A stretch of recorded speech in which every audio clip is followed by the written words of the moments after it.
So my willingness to say yes to hosting these church services has already exponentially blessed my colleagues and me. Over the past month, we have received some deep and meaningful messages from loved ones through the church's mediums.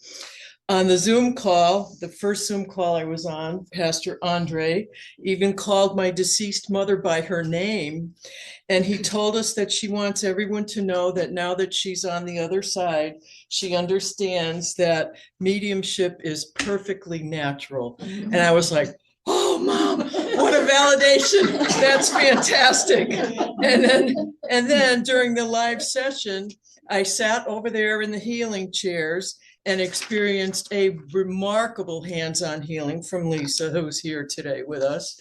And over the past week, while working on this talk, my heart, mind, and spirit have been soaring with excitement and renewed hope for the future.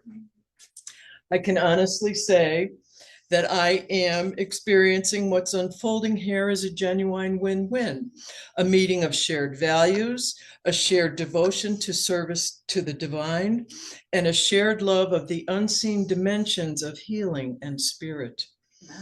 It is my privilege to host and support this community's continued flowering at precisely this right moment in history, and according to the Chinese calendar, the beginning of the year of the fire horse. Yeah, so I want to say to you all, thank you for choosing CEQH. Welcome to your new space as we gallop forward into 2026. So those of you who know me know that I've always had a deep respect for what a healthy spiritual community can accomplish. Over the past decade, especially the past 3 years, I have learned how difficult this can be as I have attempted, and I'm being honest here, to host numerous groups, including an ongoing spiritual empowerment meetup group and a 13th octave Lahochi healing community, neither of which is currently active. So I am happy to discover how closely my vision relates to your Spiritualist Church for Love and Light. We all want a place of common unity. We all want a community of continuity, care, and shared meaning. Seeing that embodied here with you all is genuinely moving for me. Some of you also know that I've always had an affinity for the idea of a church as a living, loving gathering place. And getting to witness how you've already nurtured this has only deepened my appreciation for the work you've been doing, and I commend and congratulate you on all of your success over these past years. And this appreciation that I feel touches something very close to my heart, because what you have been doing here week after week, year after year, is what I've come to recognize as very profound, holy work. I call it the holy work of consciousness raising, also known as ascension or raising our vibration. Consciousness raising can be induced with substances like alcohol and hallucinogens, but it occurs naturally with prayer, meditation, healing rituals, and even psychotherapy, making conscious what is unconscious. So now, because I know that the word holy can make some people bristle, although obviously not likely in this audience. Let me assure you, there's no vow of silence, no celibacy requirement, no lifestyle purity test involved with consciousness raising. When I use the word holy, I don't mean restrictive, austere, or joyless. Consciousness raising does not ask us to renounce pleasure, take vows, or change our personalities per se. Although these may be positive outcomes of raising our vibes, it is not about escapism or spiritual bypassing. Holy work is about becoming more awake while fully human, more awake while inhabiting the good, the bad, and the ugly of our human experience. It is not holy in the sense of perfection or purity, but holy regarding devotion. Devotion is sustained orientation of attention, care, and practice. And in consciousness raising, we direct devotion toward what is awakening within us. This work requires devotion to presence and devotion to coherence, also known as the alignment of systems, such as body, mind, and spirit. And many in the metaphysical communities across the globe recognize that we are evolving into beings that literally embody light, love, and the Christ consciousness. Thus, the holy work involves devotion to a gentle, loving, Christ-like expansion of consciousness through lived engagement with life and love itself, especially a life of service. As we develop our mediumship and paranormal skills and abilities, we discover a living intelligence that will answer our questions. I have come to understand that spirituality helps answer humankind's proverbial questions: who am I? Why am I here? And where am I going? However, one of the most profound turning points in consciousness raising happens when the central question of our lives begins to shift from what's in it for me to how can I serve? It wasn't until I had 7 years of recovery. Well, anyway, for those of you who don't know, I'm now in my 41st year of recovery from alcohol and drugs. All right. Thank you. Thank you. I hope that would get an applause. It took 7 years before I was ready to heed the call to social work. Asking how can I serve doesn't merely transform individuals, it transforms communities. This question, how can I serve, serves to transform families. Then families transform communities, and then communities serve to transform our species from Homo sapiens to Homo luminous, which is another subject for a whole big discussion. So devoting ourselves to a church where we can serve the common unity is, of course, a great way to step into our divinity and assist personal and planetary ascension. And now I can barely begin to express once again how thrilled I am to address this audience. I am especially impressed with your open declaration of devotion to Jesus, without dogma or exclusivity, which is very inspirational and reflective of these times. You are an audience that honors what I consider the most profound and vital aspect of ascension, or the holy work of consciousness raising, the development of an illumined will that emulates the Master of Masters, Jesus the Christ. Over the past month or so, I heard Marianne Williamson, one of the most famous teachers of A Course in Miracles, say a few things that hit me between the eyes, as she usually does.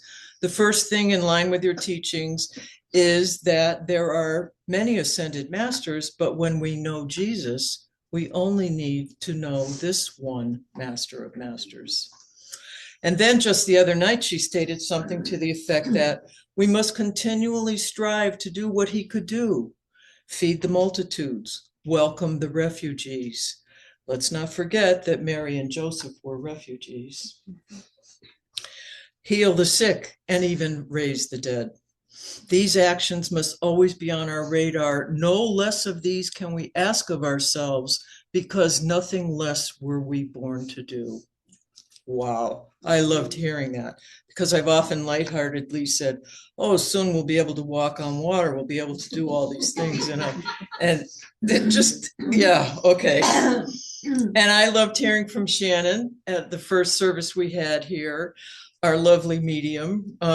She said that Jesus is and always has been the ultimate medium. She pointed out that he had all the gifts of the Holy Spirit. And when I think about how the holy work of consciousness raising involves gently loosening the grip of the ego, that part of us that edges God or goodness out, ego, also known as the egoic mind or the monkey mind, it becomes much easier to aspire to think, act, live, and love like him. I am inspired that we are in truth striving to emulate him when we raise our consciousness to ascend, to be in communion with the divine. This work becomes both courageous and deeply humbling, especially when habits, patterns, or substances have hijacked our capacity for making the right choice. To choose again, I have found the most powerful prayer comes from step 3, take my will and my life and show me how to live. I'm running out of time, aren't I? You're okay. Keep going. What I have also joyously come to understand is that over time, this holy work begins to work us. To echo Ken Wilber, a great teacher of consciousness, it is spirit in action that carries both the teaching and the learning. Holy work, holy, continues as an ongoing upward spiral. It's from this understanding, this lifelong devotion to conscious participation with consciousness raising activities, that I want to explore today's theme for you. And I'm halfway done and I've hardly touched the theme, so I apologize. Anyway, tachyon technology and the art of consecration. Most of you have heard my spiel on tachyons. However, today I want to clarify something I have been saying, which I recently discovered needs some tweaking. I have been saying that in quantum physics, tachyons are considered the life force, or chi. In July of 24, a research paper was posted on sci.org website. Tachyons are not only possible, but are in fact an indispensable component of the spontaneous breaking process responsible for the formation of matter. So over the next few months, I plan to tweak my spiel, and I will say in quantum physics, tachyons are considered the supporters of the life force, or chi. Also further clarifying that in metaphysical circles, tachyon is used to describe the subtle life-supporting fields of the 0 point, or the morphogenic field. These fields are identified in many cultures as chi, prana, or vital force. This distinction matters because while I'm not a physicist, I consider myself a metaphysician, and as such, I am inviting you to ponder the idea that this associated with faster than light potential, which is tachyon, is more at home at the edge of science, the metaphysics, than it is at its center. And I ask you to keep in mind also that historically it's often from the woo-woo edges of any discipline that new ways of understanding begin to take root in the collective. So tachyon technology, as it is being used today, sits within the lineage of consecrating things, and provides a framework for making metal malleable, making matter malleable, and metal malleable. This malleability can be viewed as the moment when the profane, meaning that which lies outside the temple, becomes sacred as in acts of consecration. I chose to title this talk Tachyon Technology and the Art of Consecration to inspire us to think beyond singular acts of consecration to the art of consecrating everything in our daily lives, such as remembering to say grace at meals times, and of course being polite and greeting each other with a namaste, or at least a friendly smile. Honestly, however, I rarely speak about consecration because of my Catholic upbringing. Only priests and bishops were authorized to bless someone or something. Truly, indeed, a lowly sinner could never bestow a worthwhile blessing. Oh, goodness. So I grew up with the Latin liturgy, where the language of the sacred carried both beauty and awe, reverence and restraint. And it is precisely this early imprint that continues to inspire my respect for what consecration truly implies. In many other traditions, consecration was also reserved for those in positions of authority. But one of the signs of our ascension and rising consciousness as a species is that we are beginning to release the belief that only those in power can bless, sanctify, or consecrate. Yeah. Enter the holy work of consciousness raising, the excitement about our ascension, the renewed interest in the original teachings of Jesus, the discovery of the Gnostic Gospels, the teachings of A Course in Miracles, the formation of new churches, such as this one based on spiritualism, love, and light all over the land, and of course our ascension to Homo Luminous, or some are even calling it Homo Divinicus. Tachyon technology brings us another language, another lens for understanding how intention, coherence, and reverence meet matter itself. Making matter holy or sacred and setting it apart from the ordinary is the meaning of the word consecration. Although bending a fork does not necessarily enhance its holiness, it cannot be bent back into its original shape without snapping, suggesting it has been permanently altered. Now here's my box of bent forks, and I have some forks in the back, so anyone who's interested can stay and we can do a little practicing together after the service. But you can see here that this is pretty abnormal, right? So when we bend a fork with our intention and yes, a bit of muscle, we experience an invigorating sacred moment of malleability. In that moment, the unseen architecture of light, energy, information, frequency, and vibration reorganizes the metal's molecular structure. First, we test the metal's natural resistance. You place your thumbs. That's what, and okay, so I'm going to skip that part, but I just want to tell you, because I'll do that when we actually demonstrate, but it turns to butter. I like to say butter in our hands, you know, and once we've experienced that, it's really hard to remain doubtful about our ability to alter matter with our intention and therefore to even consecrate it. Consecration can be understood as an art, a disciplined way of engaging focused intention. So the future of healing is emerging as we align ourselves with the deeper organizing intelligence that's already at work within matter itself. In metaphysical language, a tachyon represents a field of infinite possibilities for coming together for growth and change. Jesus continually demonstrated through his miracle working that he knew this field. Marianne Williamson also stated, the birth of Jesus is the birth of infinite possibilities. Wow, that blew my mind. No coinkydink here. No wonder I love to refer to tachyon particles as the God particle, or even what the Vedic tradition stated, the stuff the gods are made of. Woo! Anyway, consecration is how we enter into or form a relationship with the field. And it's this moment, it's the moment we choose alignment over force, presence over inattention, essence over ego, and most importantly, love over hate. Our holy work is to connect with the divine, where we can begin to explore what happens when consciousness and matter meet. It is here in the field where we can learn to emulate Jesus, the Master of Masters. Let us meet regularly in this holy field created by the Spiritualist Church of Love and Light to enhance our capacity to inform matter and develop our psychic and spiritual skills for healing ourselves and each other, for co-creating and manifesting all our dreams come true.